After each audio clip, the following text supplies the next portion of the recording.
Mari kita mengutip 5 faedah secara ringkas-ringkasnya insya-Allah. 5 faedah. Faedah yang pertama. Faedah yang pertama ayat 81. Faedah yang pertama ayat 81. Apa dia faedah dia? Para pelajar sekalian, iaitu Qul in kana lirrahmani waladun. Qul in kana lirrahmani waladun fa ana awwalul abidin. Mana andai kata ya, andai kata kalau Tuhan tu ada, no. Tapi oleh kerana tidak ada, tak berlakulah benda tu. Di sini tulis asyartu la yadullu ala wuqu'il masyru'. Bila kita sebut satu syarat, tak semestinya yang disyaratkan itu akan berlaku, tak semesti. Dan tidak syarat juga boleh benda itu berlaku. Tidak syarat juga boleh benda itu berlaku, seperti kul inkan, andai kata Tuhan ada. Tapi benda itu memang tidak ada. Maka dia kata syarat tidak menunjukkan akan berlakunya syarat. Kita kata apa? Contohlah kita kata, kalau jadi gini-gini ni, aku akan buat gini. Tapi dia buat syarat tu yang begitu berat, yang tak mungkin terjadi. Maka kita kata itu benda yang tak mungkin kita buat. Mana syarat tak semestinya jadi. Bila orang tak nak bagi, dia akan letak syarat yang mustahil bagi dia. Macam cerita puteri berapa hak zaman dulu tu, nak tujuh dula hati nyamuk ke apa. Benda tu mustahil. Nyamuk macam nak cari hati ruanung. Tak. Itu dia panggil syarat yang mustahil. Tapi kalau tak syarat tak mustahil jadi, jangan gurau-gurau. Allahu Akbar. Baiklah. Maknanya tulis pasal asyartu ya la yadullu ala wuqu'il masyrut. Satu syarat tak semesti syarat itu akan berlaku. Tak semesti. Biasanya orang buat syarat yang pelik-pelik, yang melampau ni, bila dia tak nak bagi, dia buat syarat pelik. Syarat gini. Sebab itulah bila orang terlalu bersyarat dengan satu-satu benda, kita nak bermuzakarah contohnya, nak bincang-bincang, dia buat syarat pelik-pelik, kita kata itu sebenarnya orang nak lari itu sebenarnya. Nak lari daripada masyrut, daripada yang dia syaratkan itu. Buat syarat pelik. Sama jugalah. Allahu Akbar. Nak dengar cerita? Ada sahabat saya ni cerita, orang ni nak bini 2. Boleh sebut ke tak ni, kemarah makcik-makcik kita. Dia pun wayak ke bini dia, abang nak kahwin seorang lagi boleh? Boleh. Tapi satu syarat. Apa syarat? Syaratnya buat mari tunjuk calon tu biar saya setuju. Bini nombor 1 kata, biar saya setuju, saya pinai orang ni. Dia mari hok ni tak setuju, hok tu tak setuju, akhir kali mati pakai tak belah tak bini. Cerdik orang perempuan. Kalau kata tak boleh, balah gogeng-gogeng tak? Boleh. Tapi orang mari sini, saya nak tengok dua calon, nak jadi kawan saya ni biar pandai. Kata pandai buat cik ni, bersyarat, akhir sekali tak tertenang syarat. Apa terpakai ni? Mati dah dia tu. Pakai tak dapat syarat. Baik. Tak itu lihat tu cerita selingan dia tu. Kita pergi kepada faedah yang kedua, ayat yang sama. Faedah yang kedua di ayat yang sama.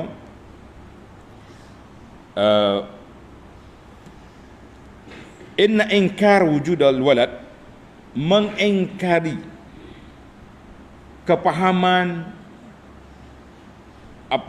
pegangan manusia yang mengatakan Allah ada anak secara kerah kepala itu, kita bantah bobok ni bukanlah makna kita tu kerah kepala.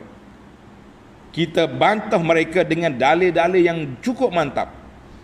Jadi dalam ayat ini Allah Ta'ala bagi sifat dia, bagi kepada dia inkana.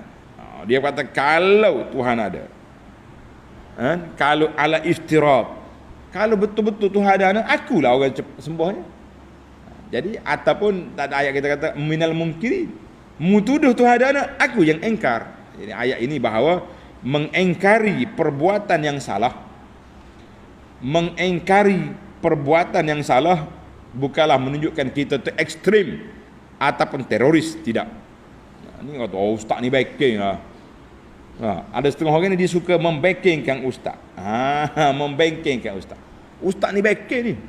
Apa back, mana backing je? Salah. Bila ustaz tegur dia kata ustaz backing. Macam-macam manusia ni. Macam-macam manusia. Dia suka mempersalahkan orang, suka menyalahkan orang. Maka ayat ini Tuhan letak pada kita, Qul in kanir rahman. Kesimpulan kepada faedah yang kedua ni, mengingkari kebodohan, kesalahan, kekeliruan yang ditimbulkan oleh orang dengan hujah, dengan fakta, dengan bahasa yang begitu baik, bukanlah menunjukkan kita tu kerah kepala, ekstrim dan sebagainya. Tidak. Menunjukkan ketegasan. Jadi pendakwah ni kena tegas. Tapi kadang-kadang kita tu lembek. Boleh ke kalau kita guna istilah budak-budak Facebook ni, dia panggil mudah koyak. Koyak. Mudah koyak. Satu hari dengar cerita, jangan marah, ini cerita je. Cerita tak boleh marah. Satu hari ana tengok seorang ustaz yang masyhur, mempunyai followers atau pengikut yang ramai, masuk dalam program TV. Masuk dalam program TV. Sebelah dia pengacara TV tak tutup aurat.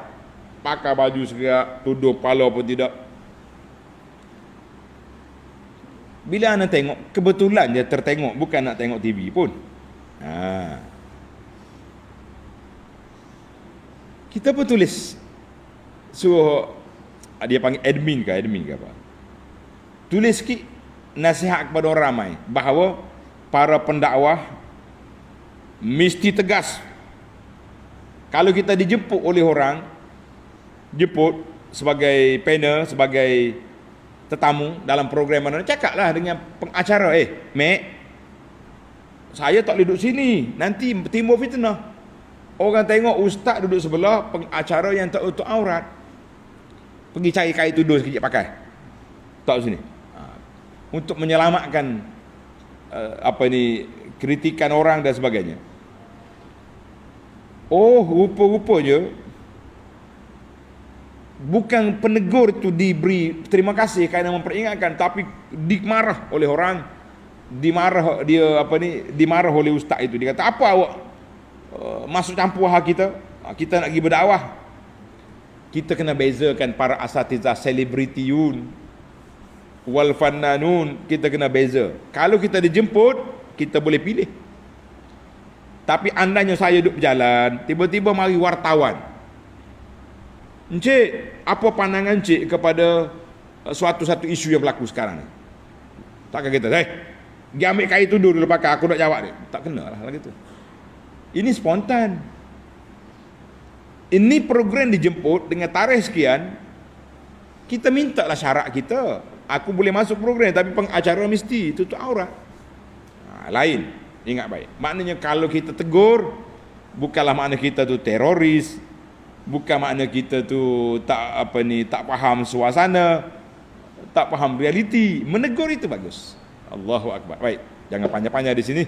Nanti kena marah pula. Ke netizen ke dia panggil. Hak suka komen-komen orang tak pasal-pasal. Mari kita pergi kepada ayat seterusnya. Ayat 82. Subhana rabbis samawati wal ardi rabbil arsy amma yasifun. Maha suci Allah, Rabb, apa makna Rabb? Tuhan yang menjadikan, yang mencipta, yang memiliki, yang mentadbir, itu makna Rabb. Tulis pelajar. Ayat ini Allah Ta'ala sifatkan diri dia dengan sifat ar-rububiyah. Sifat ar-rububiyah. Ada dua perkara dalam hidup kita ni. Satu dia panggil sifat rububiyah. Apa makna sifat rububiyah? Sifat ketuhanan. Ketuanan, itu dia panggil rububiyah. Satu lagi dia panggil sifat al-uluhiyah. Al-uluhiyah maknanya sifat ketuhanan yang mesti kita puja, kita sembah, kita ikut, itu dia panggil al-uluhiyah. Tak ada tulis pula. Tulis pelajar, kita ada dua. Satu sifat ar-rububiyah, ketuanan. Allah Ta'ala tu tuan, pemilik alam. Yang kedua lagi dia panggil al-uluhiyah, itu ketuhanan. Mana kita tak boleh sembah, tak boleh puja, tak boleh minta pertolongan, tak, kecuali dengan Allah, itu panggil al-uluhiyah. Sekarang ni tak boleh lah. Setengah orang pening kepala, mana boleh bagi-bagi. Tuhan tu ada tiga, uluhiyah, rububiyah. Mana Tuhan tiga? Allah Ta'ala yang esa. Sifat dia. Itu panggil sifat dia. Jangan mudah pening kat kita ni. Tak setuju dengan istilah agak kona sana, kona sini. Macam-macam kita punya kepeningan. Dia pening, memeningkan umat pula. Ni ada sebagai penceramah sedemikian sifat dia. Maka ayat ini Allah Ta'ala sifatkan dia birububiyah, dengan sifat ketuanan. Semua benda di bawah kuasa Allah Azza wa Jalla. Jadi kalau Tuhan milik langit, milik bumi, milik aras, apa saja dengan anak kecil, maka secara otomatiknya lintifai faidatil wiladah, tak ada faedahnya beranak. Tak ada faedahnya beranak. Oleh kerana Tuhan tak perlu kepada pembantu, tak perlu kepada penolong, tak perlu kepada anak-anak ni, maka dengan secara otomatiknya kita berhujah bahawa tidak ada anak bagi Allah Azza wa Jalla. Siapa dia kata ada anak, dia pening. Siapa kata ada anak, dia apa? Dia pening. Maka Allah, kita kena tanzih Allah Ta'ala, bersihkan Allah Ta'ala itu daripada mana? Dari mana? Daripada segala sifat kekurangan. Allah Ta'ala sifat dia al-uluhiyah, sifat dia ar-rububiyah. Baik, kita pergi kepada faedah yang keempat. Ayat 83, fadharhum yakhudu wa yal'abu hatta yulaqu yawmahumul ladzi yu'adun. Pedulikan mereka, biarkan mereka. Jadi ayat ini i'tiradun. Ayat ini bawa datang mari untuk menyatakan engkar kita. Setelah diberi bantahan, setelah diberi teguran, setelah ni tak hirau juga, pedulikan mereka. Pedulikan mereka. Biarlah. Mana boleh tinggal sesatlah mereka. Dah mereka pilih jalan sesat, kita nak macam mana? Bukan jangan salah kita. Kita dah bagi maklumat, kita dah bagi nasihat, kita dah bagi, tiba-tiba mereka tak mau terima juga, kita nak dipersalahkan? La. Tapi kalau kita tidak memberi maklumat, kita tak menjalankan tugas, tapi kita kata fazarhum, biarlah. Macam tadilah analogi yang kita buat di awal tadi. Ayah cikgu larang budak bermain. Main juga, tak hirau juga, lantak. Mana ayat tu bukan ayat suruh, ayat tahdid, memberi amaran. Ikutlah. Banyak kes yang berlaku bila orang mari minta nak pergi satu tempat yang agak berbahaya. Kita larang, kita nasihat, nak juga. Awak bertanggungjawab sendiri, ambil pergi. Maknanya ayat ini marah. Menegur dengan cara berilah, nak gilah. Tapi pandai-pandai mula jaga diri. Jangan minta bantu aku. Apa-apa terjadi, jangan persalahkan saya. Itulah kita kata. Mu nak kafir juga, kafir. Apa cerita apa? Nak kafir juga kafir, tak usah duduk main apa-apa masalah. Baik, kita pergi pada ayat yang terakhir, faedah yang kelima. Wa huwal ladzi fis samaa'i ilahun wa fil ardi ilah wa huwal hakimul alim.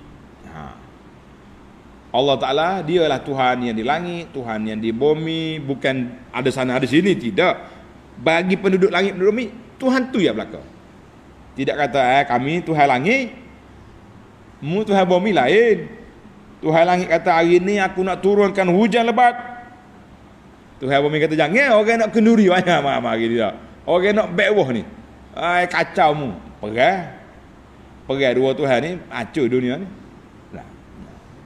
Maka ayat ini laisa fi zalika ma yadullu alal hulul, bukan menunjukkan sebagaimana orang tunjuk katalah Tuhan duduk situ duduk sini lah. Iaitulah maksud dianya Allah ini bagi penduduk langit pun dia Tuhan, bagi penduduk bumi pun dia Tuhan, mana-mana pun dia Tuhan. Kata di ulama tafsir buat analogi, dia kata seorang raja, dia ni raja bagi kawasan ni, amir di mantikah Khurasan contohnya dalam ayat ni lah. Dan dia juga amir Mesir, dia jaga Mesir, jaga. Adakah dia dua tempat? Lah, dia belaka. Mana hak Mesir, Khurasan duduk di bawah kuasa dia. Dia seorang ya. Mana kita kata Allah Ta'ala itu Allah yang berkuasa di langit, berkuasa di bumi. Yang kata ada Tuhan lain pula, tak ada. Dan Allah Ta'ala dalam ayat ini telah kita hurai panjang tadi, wahwal hakimul alim. Allah SWT sangat bijaksana meletakkan suatu perkara kena pada tempat dia. Wal alim, dan seorang yang Allah Ta'ala yang maha agung, yang mengetahui segala perkara. Alhamdulillah, kata tamaklah kita 5 faedah yang kita dapat kutip daripada ayat yang kita baca pada kali ini, insya-Allah. InsyaAllah kita akan sambung lagi dalam ayat 85 dalam CD yang akan datang.